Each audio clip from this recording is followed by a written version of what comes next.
ধেমাজিত নিশা 2 ঘণ্টা ধৰি ধুমুহা আৰু শিলাবৃষ্টি যাৰ ফলত কাৱৈমাৰী গাঁওসহ 9খনকৈ গাঁৱত বিস্তৰ ক্ষতি হৈ পৰিছে 8 শতাধিক পৰিয়ালৰ তিনপাতৰ ক্ষতি হোৱা দেখিবলৈ পোৱা গৈছে শিলাবৃষ্টিৰ দৃশ্য দেখুৱাইছো আজি পুৱাৰ ভাগৰ সেই দৃশ্যসমূহ দেখুৱাইছো নিশাৰ ভাগত ধুমুহা শিলাবৃষ্টি যাৰ ফলত গছ-গছনি উভালি পৰিছে বহুতৰে ক্ষতি হৈছে আৰু এয়া দেখুৱাইছো বিদ্যুতৰ খুঁটা উভালি পৰিছে লগতে বিদ্যুৎ ব্যাহত হৈ পৰিছে যাতায়াত কিছু ব্যাহত হৈ পৰিছে তিনপাতৰ দৃশ্য দেখুৱাইছো শিলাবৃষ্টিৰ ফলত তিনপাত ফুটা হৈ যোৱা দেখিবলৈ পোৱা গৈছে আৰু বহুতৰে ঘৰ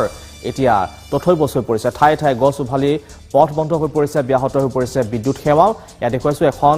ঘৰৰ এই দৃশ্য দেখুৱাইছো আপোনালোকক হঠাৎ নিশা অহা ধুমুহা শিলাবৃষ্টিয়ে তছনছ কৰি থৈ গ'ল ঘৰখন এতিয়া থাকিবলৈ ঠাইৰ অভাৱ হৈছে ঘৰৰ সকলোবিলাক সামগ্ৰী বৰষুণত তিতি এনেধৰণে নষ্ট হৈ যোৱাও দেখিবলৈ পোৱা গৈছে এয়া দৃশ্য দেখুৱাইছো ধেমাজি আৰু এই ঘটনা সন্দৰ্ভত বা তেওঁলোকে আজি দিনটোত কেনেধৰণে আছে কি কৰিছে বা চৰকাৰ প্ৰশাসনৰ ফালৰ পৰা কোনোবা লোক আহি তেওঁলোকক খবৰ লৈছে নে সেই সন্দৰ্ভত জনাব আমাৰ সাংবাদিক ৰাজীৱ দেউৰীয়ে হয় ধেমাজিত বিধ্বংসী ধুমুহাই বিধ্বস্ত কৰিলে বহু গাঁও অঞ্চল বিশেষভাৱে মই উপস্থিত থকা যিখন গাঁও কাৱৈমাৰী ওচৰৰ পাজৰে বহু গাঁও ইতিমধ্যে যোৱা নিশা হোৱা যে বিধ্বংসী ধুমুহা শিলাবৃষ্টিয়ে সকলোকে চুই গ'ল বিশেষভাৱে নিশা হোৱাৰ বাবে এটা হোৱা দোৱা পৰিৱেশ হৈছিল আৰু তাৰ পাছত পুৱাৰ ভাগত কি এটা পৰিৱেশ হৈছিল সেই পৰিৱেশ দেখুৱাবলৈ মই হঠাৎ উপস্থিত হ'বলগীয়া হ'ল এইখন গাঁৱত আৰু মই দৃশ্য দেখাবলৈ চেষ্টা কৰিম এই মুহূৰ্তত মই ওপৰ দৃশ্য প্ৰথমে দেখাবলৈ চেষ্টা কৰিম কাৱৈমাৰী গাঁৱৰ মই প্ৰথম এটা ঘৰৰ দৃশ্য দেখাইছো সেয়া হৈছে মোহন গোহাঁই ঘৰৰ দৃশ্য মোহন গোহাঁই এই দৃশ্য মই ঘৰৰ দৃশ্য দেখুৱাইছো কেনেধৰণে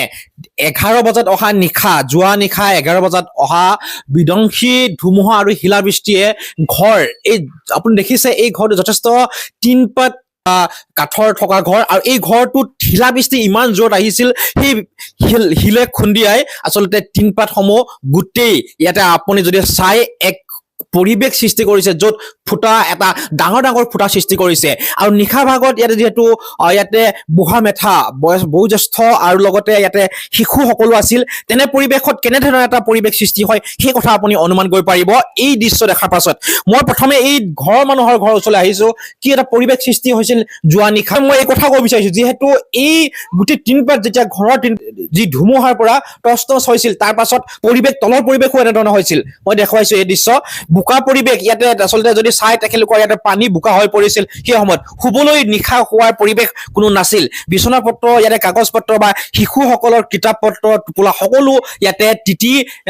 বিনষ্ট হৈছে আৰু আজি তাৰিখত মই যদি কম এই সময়ত আজি কিন্তু বহু ল'ৰা ছোৱালীয়ে স্কুললৈ আজি যাব পৰা নাই কিতাপ তিতিছে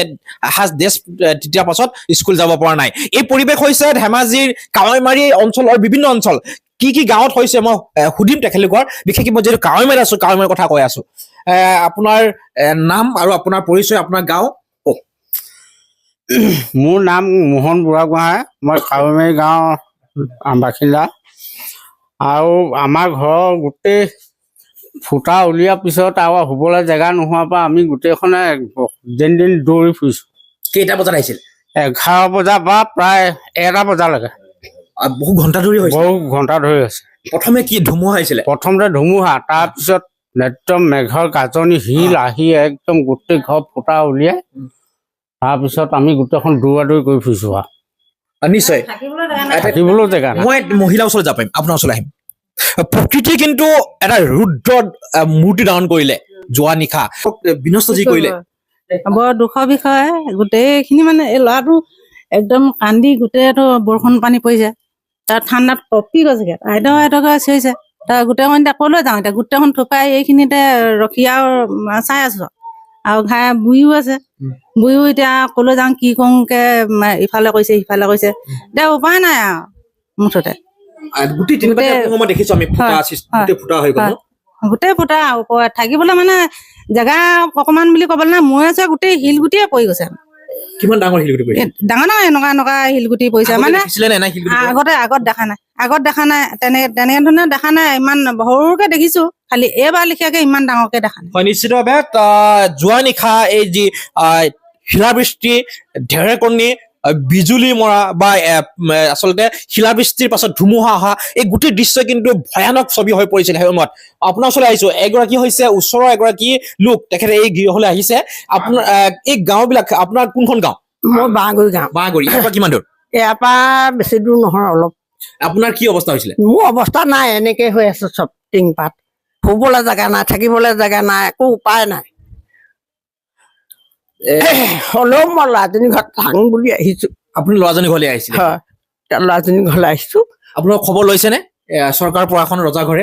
ৰজা ঘৰ এতিয়ালৈকে আমাৰ সেইখিনি খবৰ লোৱা নাই। আচ্ছা, আপোনালোকৰ ওচৰলৈ এতিয়া তেনেধৰণৰ প্ৰশাসন লোক আহিছে নেকি? কোনো অহা নাই। এই খবৰটো গম পাইছে নে প্ৰশাসনে? গম পায়। আচলতে এই গাঁও বিলাক যিবিলাক গাঁও হৈছে, আপোনাৰ যদি মনত আছে গাঁও বিলাক কি গাঁৱত প্ৰভাৱ পৰিছে বুলি শুনিছে? মানে কলাকটা, হাতীগড়, বুঢ়া ভকত, আজোহা, বৰ আজোহা, সৰু আজোহা, বৰমে, বাঁহগুৰি, কেইবাখনো গাঁও। কিমান ঘণ্টা জুৰি এই যিটো শিলাবৃষ্টি, ধুমুহা, ঢেৰেকণি, বিজুলী হৈছে? 11টাৰ পৰা 1টা বজালৈকে। আপুনি যদি মনত আছে ছবিটো কেনেকুৱা আছিল, একদম কালি কেনেকুৱা ধৰণৰ এটা পৰিৱেশ? এনেকুৱা এটা ভয়ংকৰ দৃশ্য। পৰিৱেশ প্ৰথম পৰিৱেশটো আহিছে বতাহ। বতাহ অহাৰ পিছত তাৰপিছত বৰষুণ, ঢেলেকণি। তাৰপিছত প্ৰথম অৱস্থাত শিলাবৃষ্টিটো অলপ কমকে পৰিছিলে। তাৰ মাজতে পুৰা ডবল শিল মানে আহি গ'ল। সেই তেতিয়াই মানুহৰ গোটেই অৱস্থা বেয়া হৈ গ'ল।